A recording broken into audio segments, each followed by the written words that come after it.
بسم اللہ الرحمن الرحیم۔ محترم ناظرین، حضرت محمد مصطفیٰ صلی اللہ علیہ وسلم اور حضرت عمر فاروق رضی اللہ عنہ کی مہمان نوازی ایمان اور اخلاق کی روشن مثالیں۔ حضرت محمد مصطفیٰ صلی اللہ علیہ وسلم کی زندگی میں بہت سے واقعات ہیں جو ان کی مہمان نوازی اور محبت کو ظاہر کرتے ہیں۔ ایک معروف اور مشہور واقعہ ہے جس میں آپ صلی اللہ علیہ وسلم کی مہمان نوازی کی عظیم مثال ملتی ہے۔ یہ واقعہ یوں ہے، ایک بار ایک شخص حضور اکرم صلی اللہ علیہ وسلم کے پاس آیا اور کہا کہ وہ بھوکا ہے اور ان کے پاس کچھ کھانے کو نہیں ہے۔ حضور صلی اللہ علیہ وسلم نے اس شخص کی حالت دیکھی اور اپنے گھر والوں سے پوچھا کہ کیا کھانے کے لیے کچھ ہے، لیکن جواب ملا کہ گھر میں کچھ نہیں ہے سوائے پانی کے۔ اس پر حضور اکرم صلی اللہ علیہ وسلم نے صحابہ کرام سے فرمایا، کون ہے جو آج کی رات اس شخص کی مہمان نوازی کرے؟ ایک انصاری صحابی حضرت ابو طلحہ رضی اللہ عنہ کھڑے ہوئے اور کہا، یا رسول اللہ، میں اس کی میزبانی کروں گا۔ حضرت ابو طلحہ رضی اللہ عنہ اس مہمان کو اپنے گھر لے گئے اور اپنی بیوی سے کہا، یا رسول اللہ صلی اللہ علیہ وسلم کے مہمان ہیں، ہمارے پاس کچھ کھانے کے لیے ہے۔ ان کی بیوی نے جواب دیا، ہمارے پاس صرف بچوں کے لیے کھانا ہے۔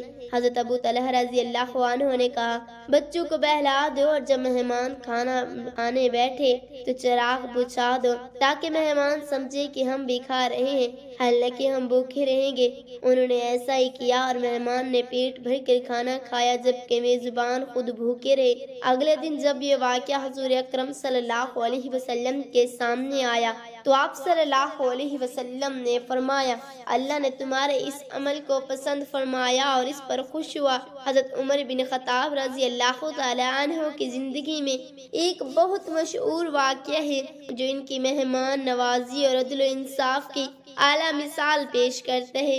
ایک رات حضرت عمر فاروق رضی اللہ عنہ مدینہ منورہ کی گلیوں میں گشت کر رہے تھے تاکہ لوگوں کے حالات معلوم کر سکیں۔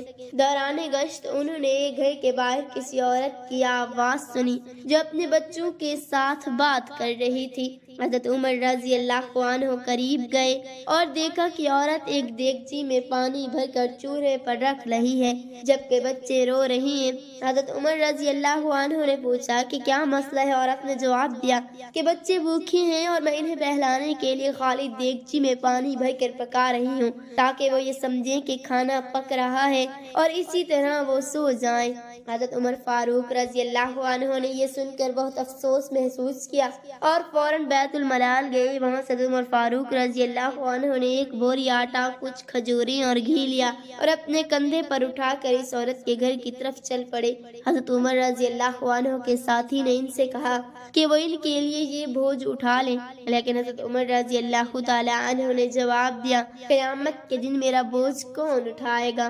جب حضرت عمر رضی اللہ تعالی عنہ اس عورت کے گھر پہنچے تو انہوں نے خود کھانا پکایا اور بچوں کو کھانا کھلایا۔ پھر اس عورت نے دعا دی اور کہا کہ اللہ آپ کو جزائے خیر دے، آپ خلافت کے زیادہ حقدار ہیں۔ حضرت عمر رضی اللہ عنہ نے کچھ نہیں کہا اور خاموشی سے واپس چل پڑے۔ یہ واقعہ حضرت عمر رضی اللہ عنہ کی مہمان نوازی، ہمدردی اور عدل کی عظیم مثال ہے اور ہمیں سکھاتے ہیں کہ ہمیں اپنے معاشرے کے کمزور اور محتاج لوگوں کا خیال رکھنا چاہیے۔ حضرت ابو ہریرہ رضی اللہ عنہ سے روایات ہے، رسول اللہ صلی اللہ علیہ وسلم نے فرمایا، جو شخص اللہ اور آخرت کے دن پر ایمان رکھتا ہے اسے چاہے کہ وہ اپنے مہمان کا احترام کرے۔ حضرت ابو شریح رضی اللہ عنہ سے روایت ہے، رسول اللہ صلی اللہ علیہ وسلم نے فرمایا، جو شخص اللہ اور آخرت کے دن پر ایمان رکھتا ہے اسے چاہے کہ وہ اپنے پڑوسی کو تکلیف نہ دے۔ جو شخص اللہ اور آخرت کے دن پر ایمان رکھتا ہے اسے چاہے کہ وہ اپنے مہمان کا احترام کرے۔ جو شخص اللہ اور آخرت کے دن پر ایمان رکھتا ہے کہ اسے چاہے کہ اچھی بات کہے یا خاموش رہے۔ حضرت عبداللہ بن عمر رضی اللہ عنہ سے روایت ہے، رسول اللہ صلی اللہ علیہ وسلم نے فرمایا مہمان کا حق 3 دن تک ہے، اس سے زیادہ صدقہ ہے۔ حضرت ابو شریح رضی اللہ عنہ سے روایت ہے رسول اللہ صلی اللہ علیہ وسلم نے فرمایا رات کے مہمان کی مہمان نوازی کا حق 1 دن اور 1 رات ہے۔ مہمان کی مہمان نوازی کا حق 3 دن تک ہے، اس کے بعد صدقہ ہے۔ مہمان نوازی کے بارے میں برے خیالات رکھنے والوں کے ساتھ کیا ہوتا ہے، اس موضوع پر حدیث شریف میں واضح تنبیہات موجود ہیں۔ ایک حدیث جو اس بات کی وضاحت کرتی ہے وہ حضرت ابو شریح رضی اللہ عنہ سے مروی ہے۔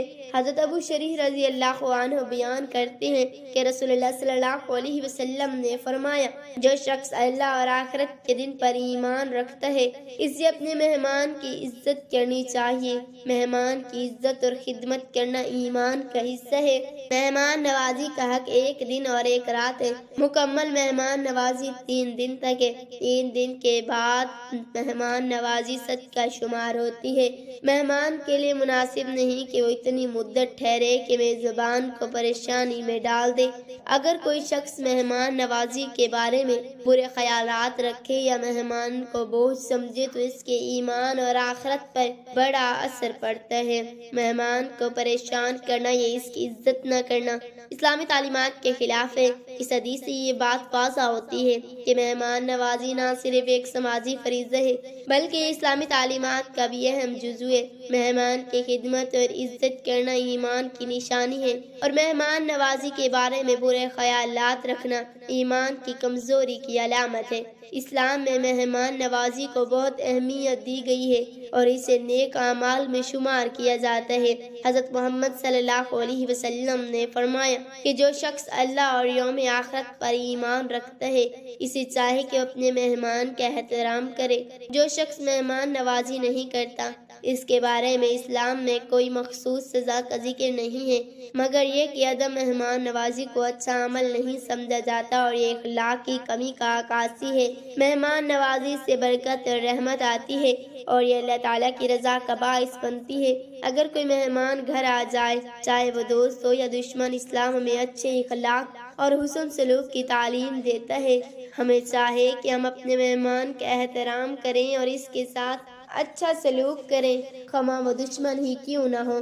دشمن کے ساتھ بھی عدل اور انصاف کا برتاؤ کرنا چاہیے اور ان کی عزت اور وقار کا خیال رکھنا چاہیے۔ دعا ہے کہ اللہ رب العزت ہمیں مہمان نوازی کرنے کی طاقت اور توفیق عطا فرمائے۔ میرا سنانا اور آپ کا سننا اپنی بارگاہ الہی میں منظور و مقبول فرمائے، آمین ثم آمین۔ ناظرین کمنٹ باکس میں اللہ تعالیٰ کے 99 ناموں میں سے ایک نام ضرور ٹائپ کریں۔ شکریہ۔